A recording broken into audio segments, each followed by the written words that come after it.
텐션이 약간 좀 많이 떨어져 있어요. 예, 알겠습니다. 아, 왜 또 그래? 자, 왜 또 그래? 누구한테 하는 얘기예요? 코너 이름이잖아요. 코너 이름. 아, 오해가 있겠네요. 예, 왜 또 그래? 하겠습니다. 자, 이분도 이제 뭐 홍범준 씨처럼 그만 봤으면 좋겠어요. 예, 정말 미치겠습니다. 예, 이진숙 씨, 그다음에 방통위 정상화 얘기하겠습니다. 예. 자, 최근에 이제 이진숙 직권 면직이라는 이제 얘기가 나왔습니다. 그래서 대통령실 그리고 민주당 측 여기서 이제 이진숙 위원장의 정치 중립 의무 위반을 이유로 직권 면직을 검토 중이다, 이런 이제 강유정 대변인 피셜 얘기도 나왔고, 그래서 이제 뭐 그런 얘기들이 나왔고, 그때 이제 보수 유튜브 채널에 막 나가가지고 정치적 발언을 한 게 이제 방통위원장 어쨌든 신분이었기 때문에 이게 적절하냐, 그래서 감사원으로부터 주의 통보를 받은 게 있죠. 그래서 이제 이게 면직 사유에 해당하지 않냐, 뭐 이런 얘기가 나오고 있습니다. 근데 저희 입장에서도 이제 방통위 정상화가 기본적으로 큰 의제다 보니까 방송3법 처리가 됐지만 방통위가 또 제대로 굴러가야 방송3법도 공영방송사에 실질적으로 적용되는 거 아니겠어요? 그렇죠, 예. 예, 그래서 저희도 이제 유익 있게 보고 있는데, 어떻게 직권 면직 사건 어떻게 보십니까? 이 이슈. 빨리 면직시켜야죠. 그러니까 기본적으로 뭐 이진숙한테 뭐 최소한의 뭐 양식을 기대하는 건 사실 뭐 어려울 것 같고. 그렇죠. 이게 뭐 지금 감사원으로부터 주의 통보 받은 거는 약간 전체 이 죄상에서 일부분, 극히 일부분인 거잖아요. 그렇죠. 예. 이제 며칠 전에도 판결이 있었는데, 이진숙이 자기 취임하자마자 MBC 방문진 이사들, KBS 이사들 임명한 거 관련해서 당시에 이제 MBC 방문진 이사에 지원했던 사람들이 이제 그 가처분 내고 본안 소송을 냈는데, 가처분에서는 각하가 됐어요. 맞아요. 그러니까 소를 제기할 자격이 안 된다라고 해서. 근데 얼마 전에 본안 판결에서 이겼어요. 승소를 했어요. 네. 그 지원자들이. 이겼죠. 그래서 이 당시 이진숙과 김태규 2인 체제에서 하루 사이에 취임한 날 방문진 이사들을 임명한 거 아니에요? 그래서 최소한 방문진 이사를 임명하기 위해서 거쳐야 될 절차들이 다 무시됐다는 거. 네. 그리고 이진숙이 MBC에 있으면서 탄압했던 사람들이 지원을 한 거예요. 네. 그럼 배제.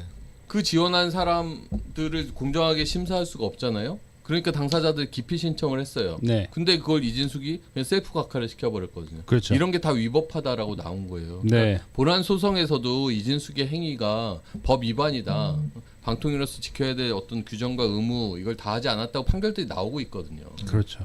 그러니까 그런 것들만 하나하나 다 모아놔도 이진숙이 방통위원장으로서 어떤 언론이 가져야 될 어떤 자유, 독립성, 공정성, 공익, 이런 것들이 상당히 침해한 부분이 있기 때문에 전 하루빨리 직권 면직시켜야 된다. 그 이사 선임 관련해서 이제 잊어버리신 분들이 있을까봐 다시 말씀드리면, 당시에 KBS 이사 지원자랑 방문진 이사 지원자 합해서 80여 명을 심사를 1시간 45분 만에 45분. 맞춰서 한 사람당 2분이었나? 아무튼 그렇고요. 뭐 AI도 아니고 챗 GPT도 그보다 네. 오래 걸려요. 그래서 그 국정감사 때 이제 그 김태규 부위원장한테 심사한 사람 한 명이라도 이름 대봐라 했을 때 김태규 위원장이 답을 못했어요.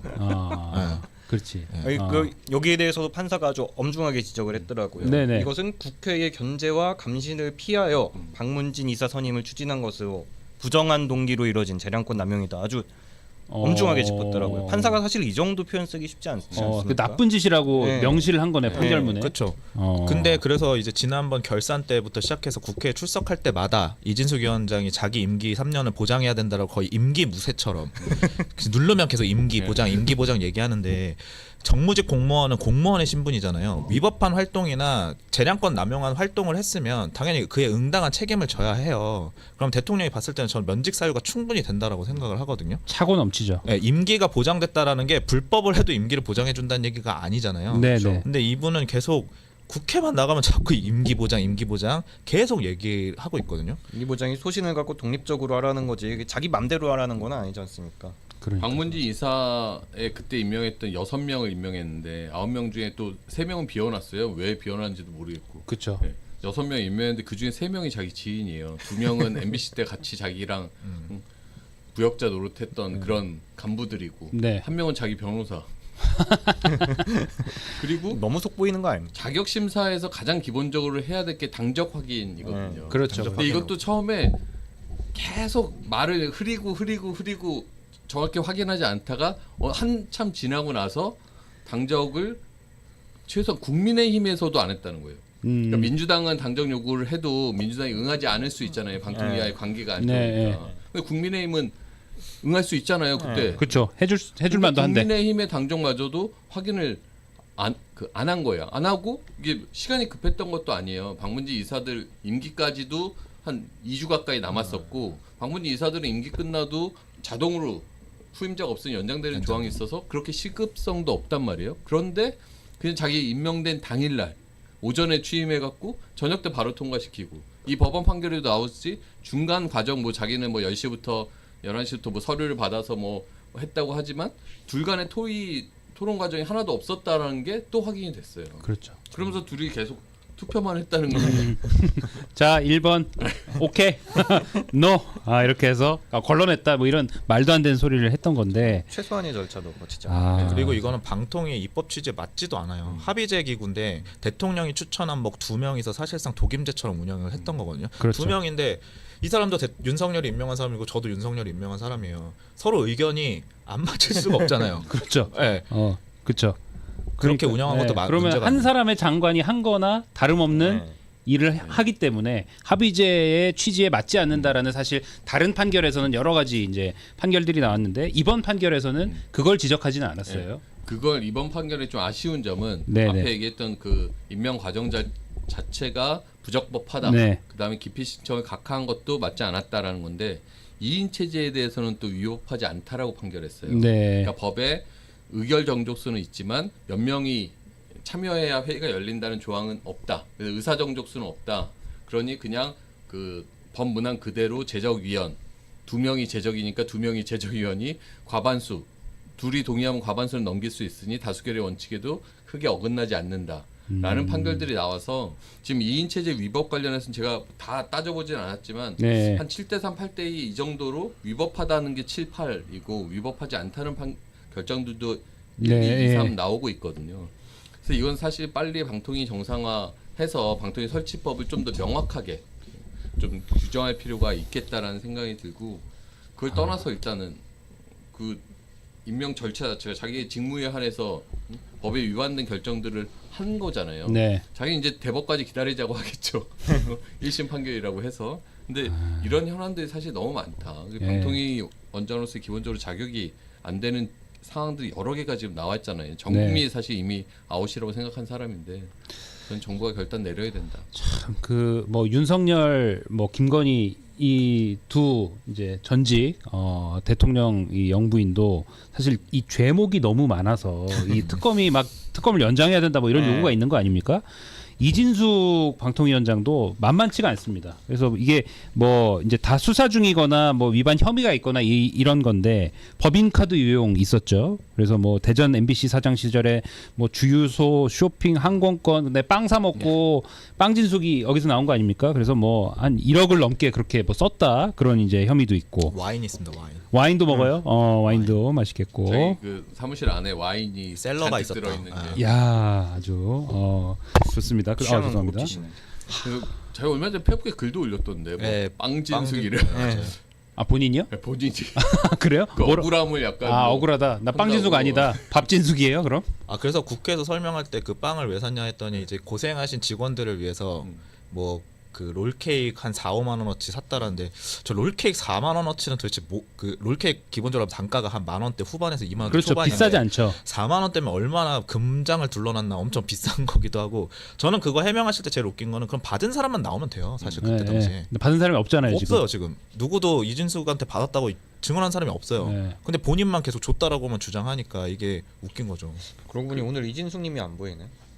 이진수님, 오늘 본인 얘기한다고 깊이 기피 신청하신 거예요? 신청하시네. 각하합니다. 각하합니다.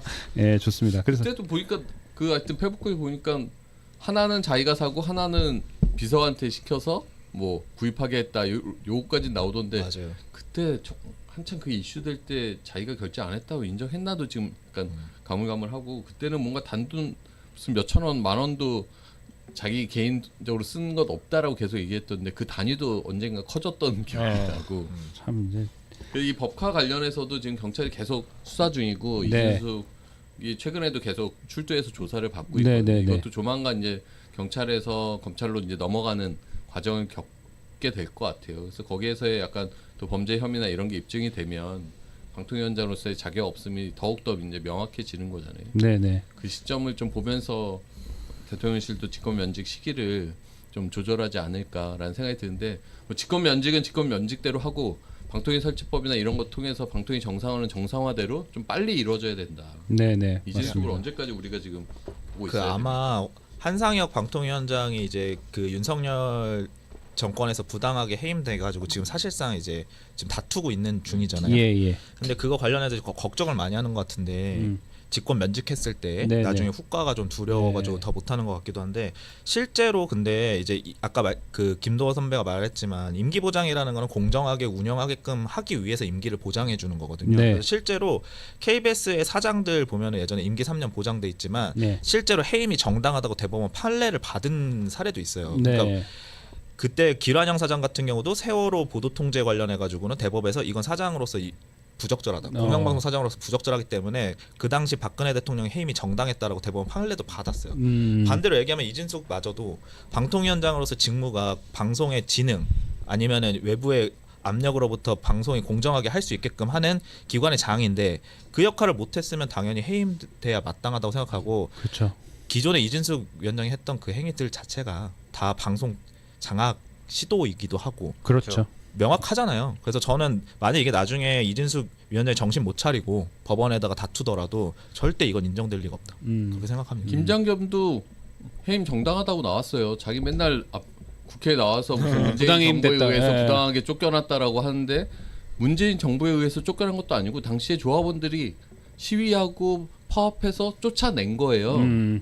그거를 일부 이사들이 사퇴하고 방문이 내서 정상적인 절차를 거쳐서 해임된 거거든요. 네. 자기 쫓겨났다고 계속 주장하는 거예요. 그래서 조합원들에 의해서 쫓겨났다라고 하면 자기가 영이 안 창피하니까. 서니까 네. 문재인 정부가 마치 자기를 쫓아낸 쫓아낸 것처럼. 것처럼. 그리고 그것도 대법에서 확정 판결까지 그 이제 자기가 이제 부당하게 해임됐으니 퇴직금이나 이런 거 네. 내달라고 소송했는데 분이 졌거든요. 근데 그런 거는 자꾸 얘기하지 않으면서 그것도 아마 뭐 김명수 대법원의 뭐 다 이제 인정하지 않는 그렇게 거지. 얘기하죠.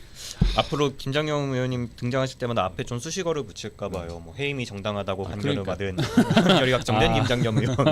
해임이 결코 뭐 부적절하지 않았던 부당노동 행위로 벌금형을 선고받은 김장겸 의원. 호를 좀 길게 해가지고 붙여야 될 것 같아요. 그러니까 이런 인물이 이 한 국가의 이 대한민국의 방송통신 그 업무를 관장하고 있다는 게 얼마나 창피한 일입니까? 예, 얼른 그 직권 면직 이거는 그 말씀하신 대로 이 임기 보장이라는 건 그럴 만한 사람일 때나 그렇죠. 보장하는 거다. 이진숙을 임기 보장하는 건 그건 민주주의 원리에 맞지 않는다. 이런 말씀을 드리도록 하겠습니다. 참 그만 보고 싶어요. 네, 좋습니다.